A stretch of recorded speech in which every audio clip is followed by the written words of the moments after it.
After sailing to Bira on the Indonesian island of Sulawesi, we explore the world of the Bugis people, once fearsome pirates and the origin of boogeyman myths, but now famous worldwide for their amazing skills handcrafting massive traditional wooden ships. We're an Australian couple, Rob and Karen, who worked out before it was too late that life is for living. So we're off sailing to catch our Dreamtime, exploring as many of Indonesia's 17,000 islands as we can. Next on our list is Sulawesi, the world's 11th largest island, remote and far from the usual sailing routes.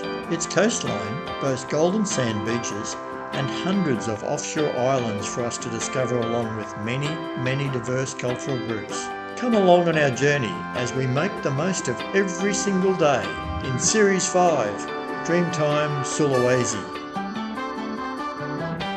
Be careful or the boogeyman will get you. That's a phrase thousands, if not millions of children have heard from their parents to frighten them into good behaviour. Speak of this boogeyman and we imagine a mythical, shapeless monster that jumps out of the wardrobe or from under the bed, scaring small children. But in truth, the boogeyman, or more accurately, Bugis man, is very real. The Bugis are the predominant ethnic group on the southern peninsula of the Indonesian island of Sulawesi and are one of the most skilled and well-known seafaring people in Southeast Asia. Back in the 1700s, the scary boogeyman was no myth, but very real, murdering, plundering, pillaging pirates, creating havoc amongst the spice routes plied by the ships of the Dutch and English colonial companies. Beware of the boogeyman was a phrase used to motivate sailors on these colonial traders to be watchful and ever alert. These boogeymen, the Bugis, weren't imaginary ghosts, but rather a very real, dangerous threat to ship and crew.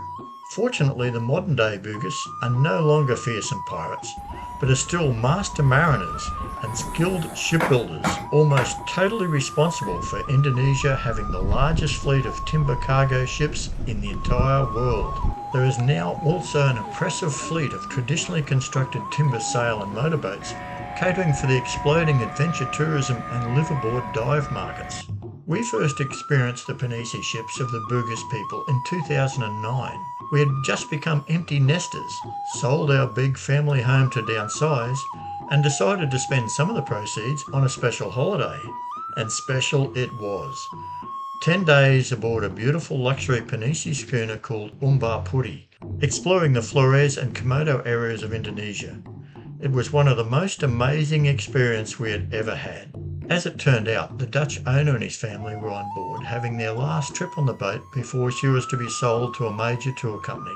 He'd had the boat built in Bira in Sulawesi and had many albums full of photos of the boat's construction, from the laying of the timber keel, comprising of one massive tree, right through to the final fit-out. Our 10 days on board proved to be life-changing, as it sparked a dream to buy a yacht and sail these waters, and a strong desire to one day go to Sulawesi and witness the amazing boat building of the Bugis ourselves.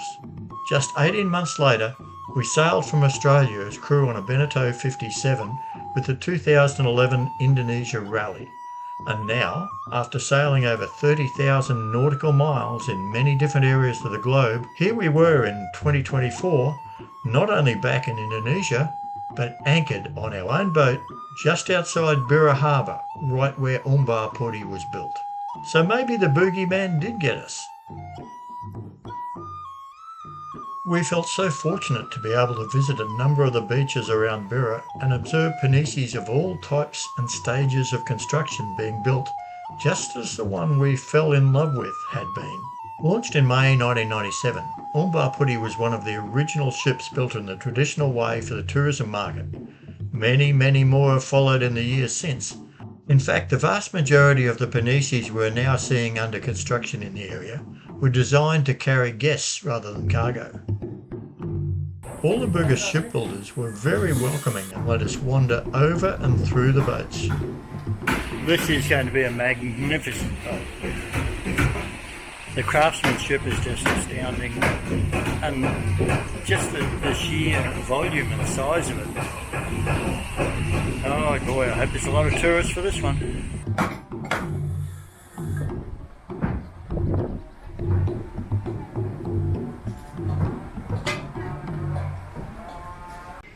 It is absolutely cavernous below decks, and the size of those ironwood beams, unbelievable. Engine and transmission waiting to be lowered into position, I guess.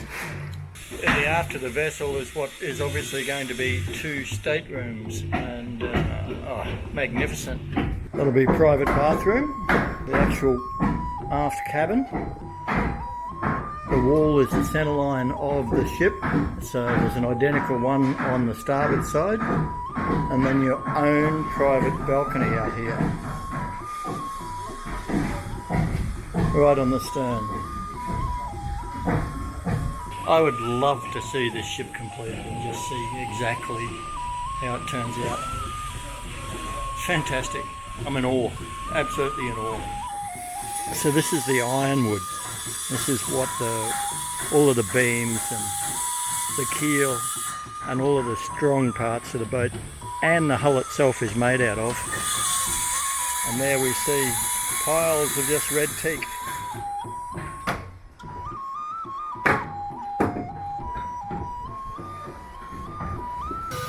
I've moved down the shipyard to a vessel that is in much earlier stages of construction. So now we can see all of the beams and the strength, and the decking's just started to go on for the first deck. Yes, they have discovered power tools, no problem there, but so much of it is still done by hand. Umbar putty was handcrafted in the sturdy and efficient way that ironwood ships have been built for hundreds of years on Sulawesi. 1 year after construction, 6 men started digging. In Sulawesi, boats are not towed into the water. Instead, men dig away the soil and sand underneath, thus creating a small canal. The boat will be hand-winched on rollers, sometimes down a ramp of sandbags, until it can be floated through the canal and into deeper water. The Umbar putty was launched. Her fit-out was then completed in Bira harbour. The most remarkable thing about she and her sister ships is that these huge handmade wooden structures were constructed without any drawings, fully relying on the intuitive craftsmanship of the Bugis shipbuilders, as has been passed along through generation after generation. Even the final exact length of the vessel is determined by finding a tree of about the desired size to form the keel. Then everything else is worked from that keel up. These are truly remarkable vessels, built by equally remarkable people.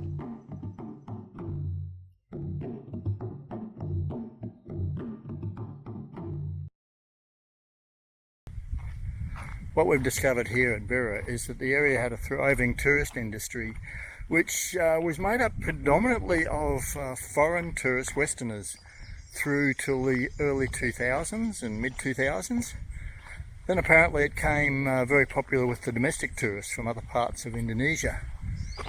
Then arrived that thing called COVID, and the tourism has just not come back at either level. The day we arrived, we went on the beach to have a look at a couple of the Pinoisi boats being built, and we ran into a guy called Bob, one of the locals, who introduced himself. Turns out he's a musician, but also worked extensively as a tour guide back when there were tourists. So we've taken the advantage of Bob and his very good English, and he's organised a car for us, and we're getting around a lot of these tourism spots right now to have a look and see what Bira has to offer. So far, beautiful. Hey Rob.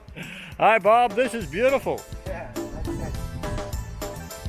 Just coming down here with the sea caves, the rocky bottom and the colour of the water, it just really reminds me of Greece. It's really beautiful.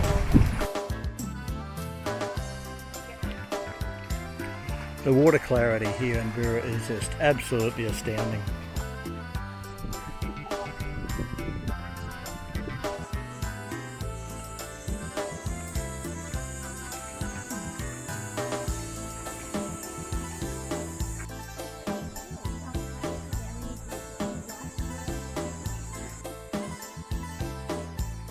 This is the spot for the Instagram photo. I don't think I'm going to take it on somehow. I'm just a little bit too much of a coward. Boat guys all over the world are going to shudder about this, but this entire fence is like teak, genuine teak timber. In high demand for the marine industry everywhere in the world. It's grown here on the island, and by building the fence out of it, termites do not attack teak. So it'll stand to serve for many years. Now all of this fence is absolutely brand new, just been done. But the Instagram platform, yeah, not so much so.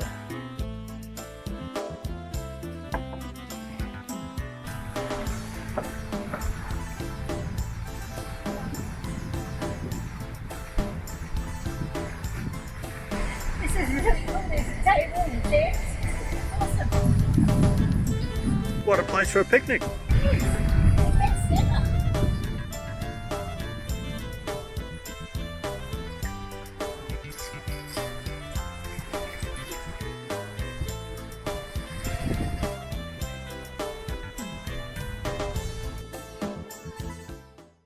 On the drive to our next destination, we stopped in the forest for Bob to point out what was growing all around us. So Bob, these big leaf trees, they're all teak? Yes, this is a big wood. And is it grown for the local pinisi building? Yeah, mostly for the boat material, yeah. And sometimes also they're using for cupboard, for furniture, but mostly for the boat. And is there much teak grown around here? Yeah, some area, yes. Because some of the teak, there are many types, yeah. With the white teaks, they're easily growing, but the one with red teak, it's strong, yeah, but it's taking long to grow, yeah. So a lot slower growing. Yes. Well, this is the timber that's in heavy demand by every marine industry in the world, and a lot of it's grown in Myanmar, Thailand, but also here in Indonesia, particularly on Sulawesi. Bob's just pointed out that this is a cashew tree. Yes, cashew, yes. But it's not in season, so we can't see the fruit or the nut, of course. The fruit we can eat, Bob has told us. So that's very interesting. I didn't know you could do that. Then it was on to another white sand beach where more penises were being built.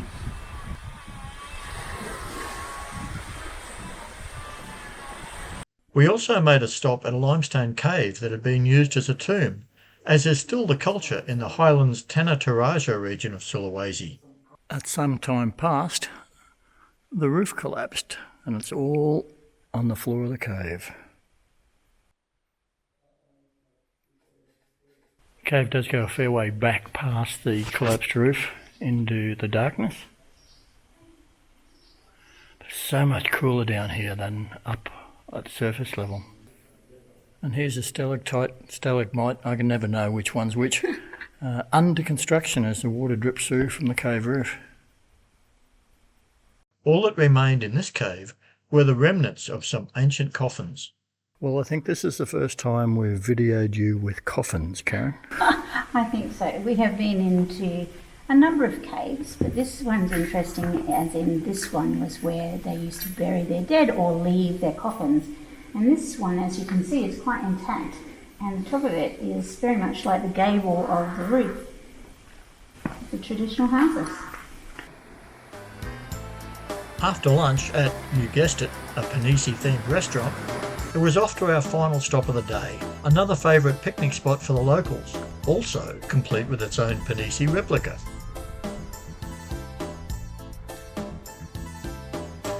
This actually marks the southernmost point of Sulawesi, complete with over there the survey marker.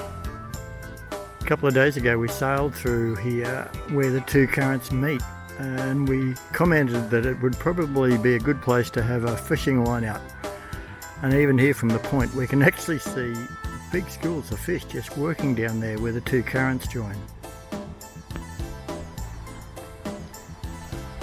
The visibility with the water everywhere we've been has just been absolutely amazing. No wonder it's popular for diving.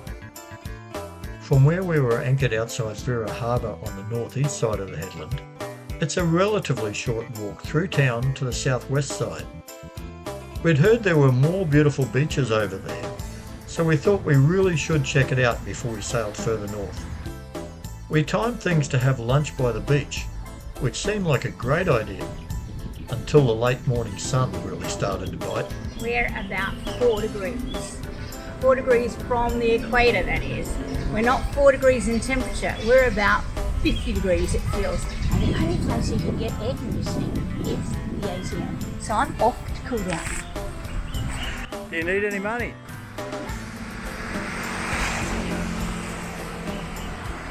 You know the worst part of this? We have to go back outside.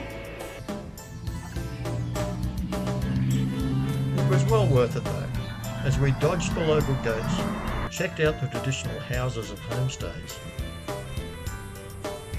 discovered a very architecturally modern mosque built over the water and flanked by gorgeous white sand beaches with even more clear turquoise waters. And we found a great cooler spot for lunch. We've actually just come into, well, the poshest resort we can see along the beach line, and it's living proof of the after effects of COVID. This is a beautiful facility.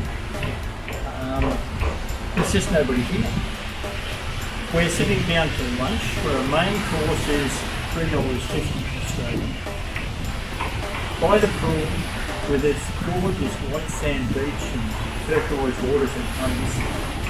And if we wanted to stay a night, the rooms are $75.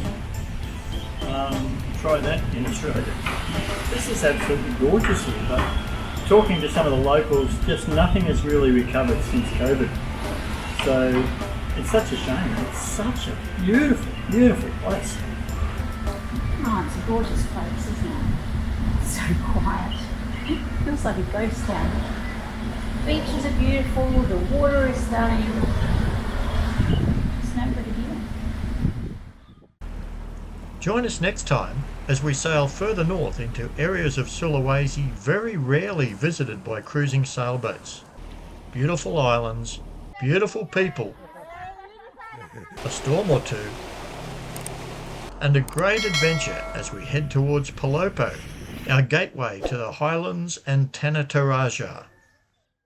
The Dreamtime Sail Bookshop has a range of ebooks available covering provisioning, great recipes from our galley, the Follow in Our Wake Routes and Anchorage Guide to sail from Brisbane to Horn Island without a night passage, and guides to preparing to leave Australia by boat, and then navigating the official processes when entering Indonesia. Our newest ebook, Follow in Our Wake Indonesia, details everything we learned on our sailing journey through Indonesia during 2023 and 4. It's meant to complement, not replace, existing pilot guides on the region.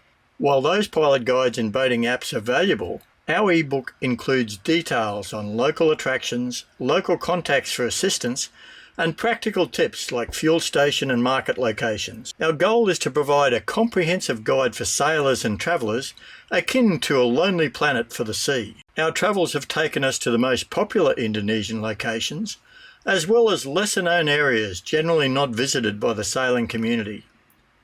Even if you don't follow our exact route, the content in this ebook will be valuable for many areas you may sail to. Starting from our last anchorage in Australia at Horn Island in the Torres Strait, through Indonesia and ending in Putari Harbour in southern Malaysia, the book traces our southeast monsoon season journey from July 2023 to November, and then transitioning into the northwest monsoon from December 23 and navigating the equatorial regions of North Sulawesi, and returning to the southeast monsoon season from April to September 2024. Follow in Our Wake Indonesia Part 1 covers a total of 5,939 nautical miles or 11,000 kilometres over 423 days. The ebook includes additional links to extra information contained in blogs and YouTube episodes, providing a comprehensive overview of the regions we explored. This almost 400-page ebook goes beyond anchoring locations and offers anchorage positions and notes, weather conditions, interactive tracks between anchorages, waypoints and depths, navigation hazards, passage making and mileage, insights on those anchorages, brief history and cultural information, points of interest in each area, and extremely valuable contacts for tours and local assistance, plus general information of those destinations. There's recommendations for markets, laundry services and dinghy docks with maps for precise locations. This guide caters to both sailors and travellers, reflecting our dual identity as both. We truly hope you get the opportunity to enjoy this beautiful country. It really has spectacular destinations, and the people's friendliness and generosity knows no bounds. We're keen photographers, videographers and storytellers, and through this ebook, combined with our blogs, YouTube episodes and photos, we hope to encourage sailors and other travellers to spend more time in this beautiful country. You can check out Follow in Our Wake Indonesia, plus our other books, screensavers and more at our bookshelf on Payip. It's at the link in the corner or in the episode description below.